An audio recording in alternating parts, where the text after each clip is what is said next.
महाराष्ट्रात एक असं मंदिर आहे जे वर्षातील जास्तीत जास्त महिने पाण्याखाली असतं, पण पाणी जेव्हा ओसरतं तेव्हा हे मंदिर पुन्हा जिवंत होतं. शेकडो वर्षांची ही साक्ष आजही उभी आहे. नमस्कार गाईस, आज सकाळी खूप लवकर उठून आम्ही पहाटे 5 वाजता निघालो होतो अशा एका स्पॉटला जिथे आहे प्राचीन काळातील महादेवाचं मंदिर. सकाळचं थंड वातावरण, आजूबाजूचा निसर्ग आणि रिकामे रस्ते. प्रवासाची सुरुवात एकदम पीसफुल झाली होती. वागेश्वरचा बोर्ड दिसला आणि तिथून राईट घेतला आणि कन्फर्म झालं की आम्ही बरोबर रूटवर चाललो आहे. इथून थोडं पुढे गेल्यावर नवीन वागेश्वर मंदिर लागतं आणि तिथून राईट घेतल्यावर सुरू होतो खरा रस्ता. ऑफ रोड, खडकाळ आणि अरुंद रस्ता. रस्ता म्हणावा असा रस्ताच नाहीये तिथे. दगड, माती आणि थोडी हिंमत लागते इथे यायला. पण एकदा या रस्त्यावर आलात की मागे वळण्याची इच्छाच होत नाही, कारण या रस्त्याच्या शेवटी जे दिसतं ते बघण्यासाठीच हा सगळा अट्टहास. नमस्कार मंडळी, गुड मॉर्निंग. आज आम्ही आलोय एका पवना डॅमच्या बॅकवॉटर्समध्ये. महादेवाचं मंदिर आहे, वागेश्वर नाव या ठिकाणाचं. हे चालुक्य काळातील मंदिर आहे. जास्त तर महिने खूप असं पाण्याखालीच असतं हे, पण छान आहे मंदिर. उन्हाळ्यात पाण्याची लेवल जेव्हा कमी होते तेव्हा वरती येतं आणि कॅमेऱ्यात जेवढे सुंदर वाटते ना मंदिर, त्यापेक्षा असं डोळ्यांनी बघायला खूप छान वाटते आम्हाला आत्ता. आणि मी आज आलो आहे माझ्या एका फ्रेंडसोबत आणि माझ्या बहिणीसोबत. नमस्कार. हॅलो. समृद्धी आणि श्रावणी. तर चला बघूया मंदिर कसं आहे. हे मंदिर वर्षातील जास्तीत जास्त महिने पूर्णपणे पाण्याखाली असतं. धरणाचं पाणी वाढलं की हे मंदिर पूर्णपणे बुडतं आणि जेव्हा पाणी ओसरतं तेव्हाच दर्शन घेता येतं. म्हणजे हे दर्शन सगळ्यांना मिळत नाही. जो वेळ साधतो तोच इथे पोचतो. आम्ही खरंच खूप नशीबवान होतो त्या दिवशी.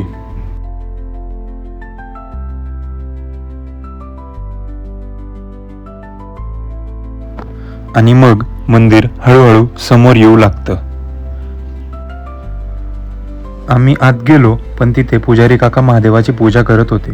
मग आम्ही ठरवलं की त्यांना डिस्टर्ब न करता लांबूनच दर्शन घ्यायचं आणि तोपर्यंत मंदिराची रचना आणि त्याचं सौंदर्य नीट बघायचं.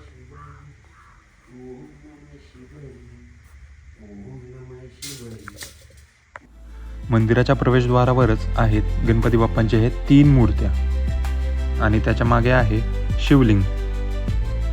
बाहेर नंदी आहे, थोडा खराब झालेला, पण तरीही त्याची मान महादेवाकडे वळलेली आहे.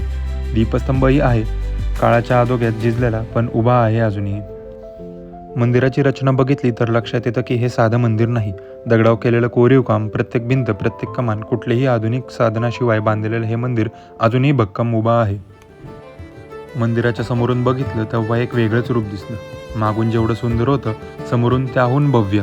पाण्याखाली राहूनही या मंदिराने स्वतःचं अस्तित्व टिकवलं आहे शेकडो वर्षांपासून.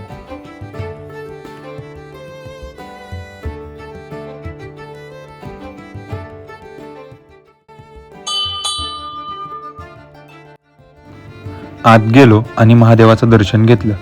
त्या क्षणी मनात एकच विचार होता, हर हर महादेव.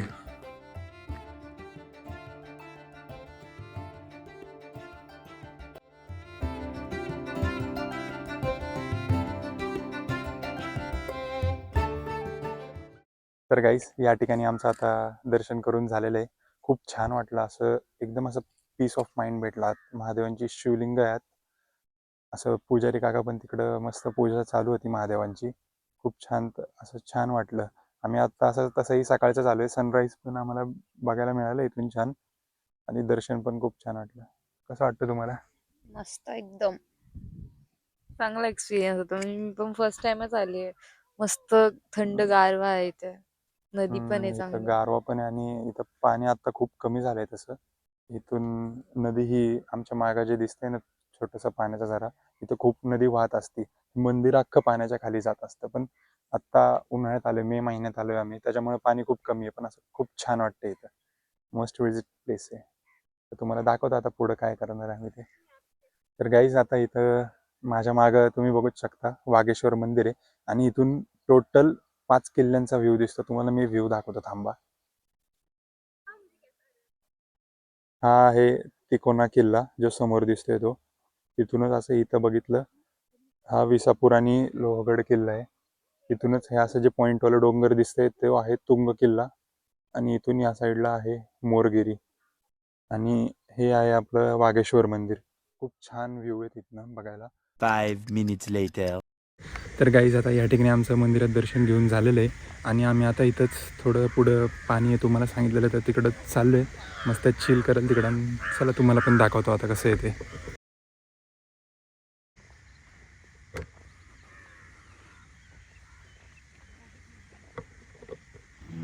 दर्शन झालं, मन एकदम शांत झालं होतं. मग ठरवलं की थोडं पाण्याजवळ जाऊन मस्ती करू. मंदिराच्या आजूबाजूला पाणीच पाणी आहे. त्या शांत वातावरणात थोडं रिलॅक्स व्हायचं होतं आणि मग तिथे मी या दोघींना पाण्यात दगड कसा फेकायचा हे शिकवलं.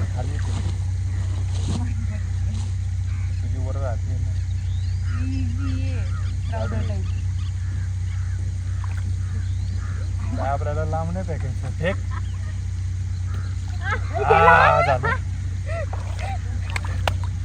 अचिव्हमेंट.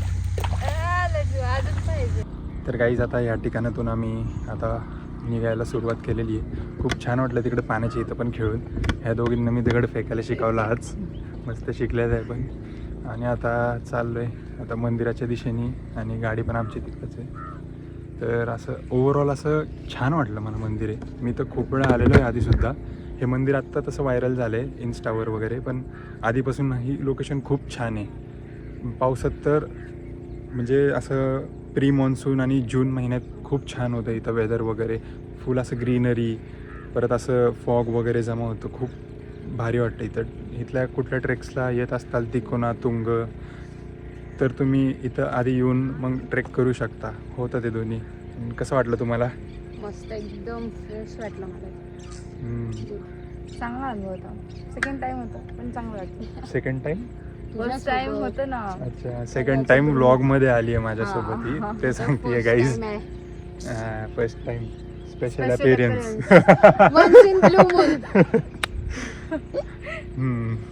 तर हाच होता आजचा आमचा व्हिडिओ गाईज. व्हिडिओ आवडला असल्यास नक्की लाईक करा, शेअर करा आणि असंच कंटेंट बघत राहण्यासाठी सबस्क्राईब करा. तोपर्यंत बाय.